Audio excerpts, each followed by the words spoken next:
علامہ ابن جوزی بیان کرتے ہیں کہ ایک نوجوان تھا جو مشہور عبادت گزار تھا۔ اس کی عبادت گزاری کی وجہ سے لوگ اس کی دل سے عزت کیا کرتے تھے، کیونکہ یہ تو میرے اللہ کا وعدہ ہے نا، جو فرماتا ہے اے میرے بندو تم میرے بن کر تو دیکھو، تم میرے بن کر تو دیکھو، ساری کائنات تمہارے قدموں پر نہ ڈال دو، مجھے رب العالمین بھی نہ کہنا۔ میں نے تمہیں گدھا کیوں بنایا، میں نے تمہیں بھکاری کیوں بنایا؟ اس لیے کہ جب تمہاری زندگی میں کوئی پریشانی آتی ہے، مصیبت آتی ہے، تو تم میرا دروازہ چھوڑ کر غیروں کے دروازے پہ جاتے ہو خیرات مانگنے کے لیے۔ تم میرا دروازہ کیوں چھوڑتے ہو؟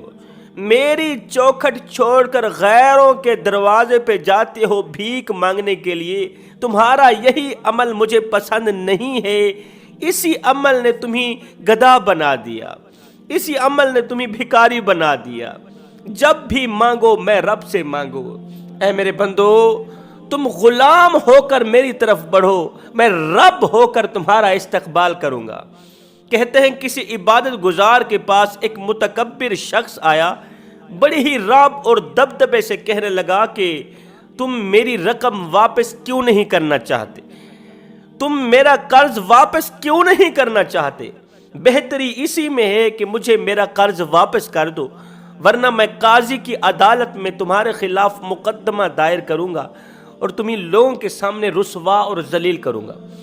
یہ عابد نوجوان کہنے لگا اے میرے عزیز بھائی، میرے اور تمہارے درمیان آج تک کبھی کوئی ملاقات نہیں ہوئی، قرض لینا دینا تو رہی دور کی بات، میرے اور آپ کے درمیان تو کبھی کوئی ملاقات ہی نہیں ہوئی، کوئی لین دین نہیں ہوا، کبھی میں نے تم سے کوئی قرض لیا ہی نہیں، تم مجھ سے 300 درہم کیوں طلب کر رہے ہو؟ تمہارا مطالبہ سراسر ظلم و زیادتی ہے۔ وہ ظالم شخص بولا تمہیں ہر حال میں یہ قرض دینا پڑے گا۔ اللہ والے نے کہا تم ایک بار اپنے مطالبے پر غور کرو۔ اس نے کہا میں نے غور کر لیا، تمہیں ہر حال میں یہ قرض ادا کرنا پڑے گا۔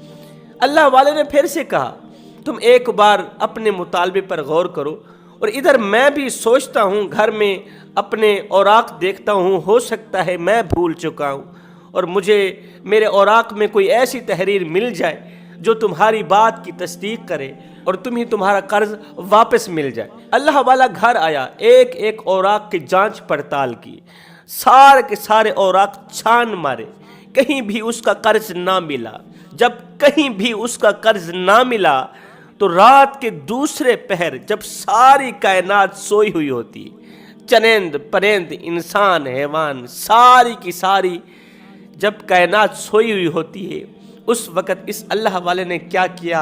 اٹھا، وضو کیا، مصلی بچھایا، 2 رکعت نماز پڑھی، اس کے بعد دونوں ہاتھ اٹھائے، عرض کی او میرے مالک، اللہ کی بارگاہ میں ہاتھ پھیلا کر دعا کی، یا اللہ اگر وہ شخص اپنے قول و اقرار پر سچا ہے، اگر وہ شخص اپنی بات پر سچا ہے، اگر واقعی میں نے اس کا قرض دینا ہے تو پھر مجھے اس کا حق واپس کرنے کی توفیق عطا فرما، اور اگر وہ جھوٹا ہے، اگر وہ جھوٹا ہے میں نے اس کا قرض نہیں دینا، اگر وہ واقعی مجھے ذلیل و رسوا کرنے کے چکروں میں ہے تو اس کا ہاتھ شل کر دے، اس کا ہاتھ فالج زدہ کر دے، تاکہ لوگوں کو میرا سچ اور اس کا جھوٹ معلوم ہو جائے۔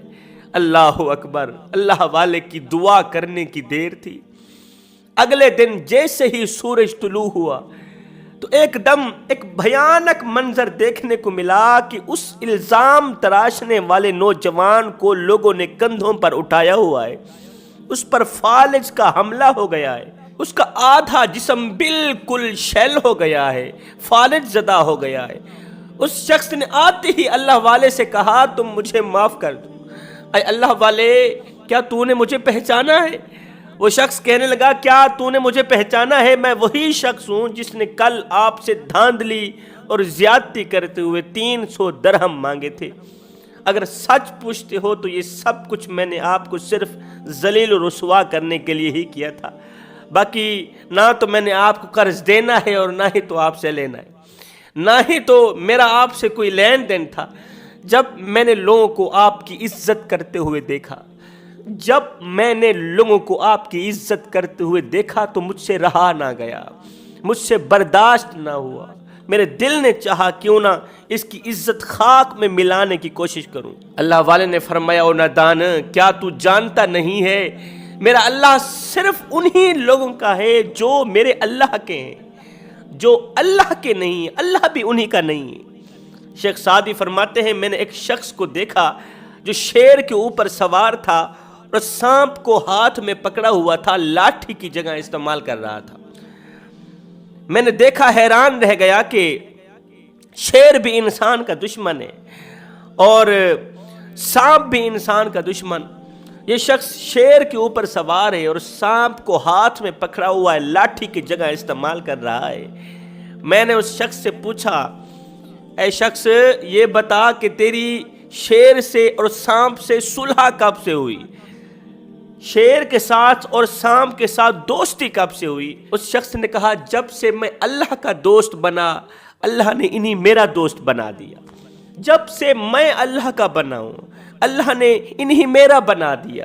جب سے میں نے اللہ سے صلح کیے نا، اللہ نے ان کی میرے ساتھ صلح کر لی۔ خیر، اللہ والے کو ذلیل کرنے والا شخص کہنے لگا، حضرت مجھے معاف کر دو، مجھ سے غلطی ہو گئی ہے، آئندہ ایسی حرکت بالکل نہیں کروں گا، کسی کو تنگ نہیں کروں گا، کسی کو ذلیل نہیں کروں گا، کسی کی عزت والی پگڑی خاک میں نہیں ملاؤں گا۔ ہائے، اللہ والے نے ایک بار پھر سے دعا کے لیے اپنے بابرکت ہاتھ اٹھائے۔ عرض کی، مالک اگر یہ شخص اپنے قول و اقرار میں سچا ہے تو اسے ایک بار پھر سے شفا یاب کر دے۔ اللہ نے عین اسی وقت اپنے نیک بندے کی دعا کو قبولیت کا شرف عطا کیا۔ یہ فالج زدہ شخص ایک دم اپنے قدموں پہ کھڑا ہو گیا، پھر یوں چلنے لگا جیسے اسے کبھی کچھ ہوا بھی نہیں تھا۔ جوانو، اللہ کی محبت میں بھی خالص بن جاؤ، اللہ کے پیار میں، معرفت الہی میں، خشیت الہی میں بالکل خالص بن جاؤ۔